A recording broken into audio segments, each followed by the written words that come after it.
ফাসাল্লি লিরাব্বিকা ওয়ানহার, ফাসাল্লি লিরাব্বিকা, আপনি কদরের নামাজ আদায় করে ফেলেছেন, ইরফা রাসাক, এখানে সিজদা দেওয়ার দরকার নাই, মাথা উঠান।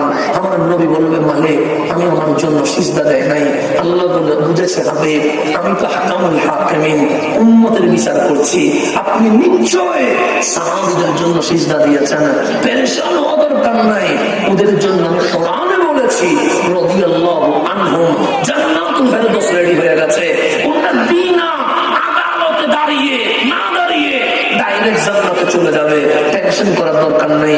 ইরফা রাসা, মাথা তুলেন।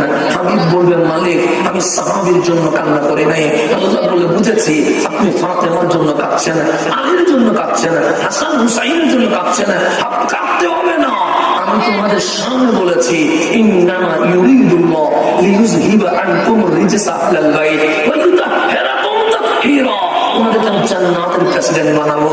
ইরফা রাসা, হাবিব আপনিও টেনশন মুক্ত, সাহাবীও টেনশন মুক্ত, আহলে বাইতও টেনশন মুক্ত, আপনার বিবিগণও টেনশন মুক্ত। আর সবাই বলছে নাফসি নাফসি, আর আমি বলছি আসা আইয়াদ আসাকা রাব্বুকা মাকামান মাহমুদা, আজকে প্রধান অতিথি হইয়া আমার পাশে আরশে যিনি বসবে উনি রহমতুল লিল আলামিন। ইরফা রাসা, মাথা তুলেন। হাবিব মাথা ঝুঁকায়া দিয়ে বলবে আমি আমার জন্য কাঁদি নাই, সাহাবীর জন্য কাঁদি নাই, আহলে বাইতের জন্য কাঁদি নাই, আমার বিবিদের জন্য কাঁদি নাই। তো আল্লাহ বলবেন লিমাজা, তাহলে কাঁদছেন কেন সেটা তো বলবেন।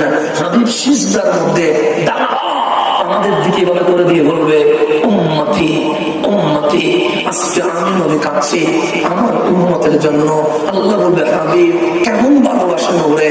হাবিব সিজদাই বলবে উম্মত যদি জাহান্নামে যায় আমি নবী জান্নাতে যাব না। আল্লাহ ডাক দিয়ে বলবে হাবিব উম্মতটা কার? হাবিব বলে উম্মতটা আমার।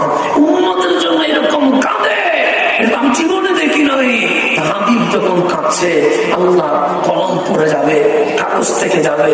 আল্লাহ বলবে যদি আমার হাবিব বলে উম্মতি উম্মতি উম্মতি, এটা তো আমারই বান্দা, রাহমতি রাহমতি রাহমতি, যা তোকে জাহান্নাম কেটে দিলাম আমি রব্বে করিম হাবিবের চোখের পানির দিকে তাকায়া তোর জান্নাত ঠিক করে দিলাম।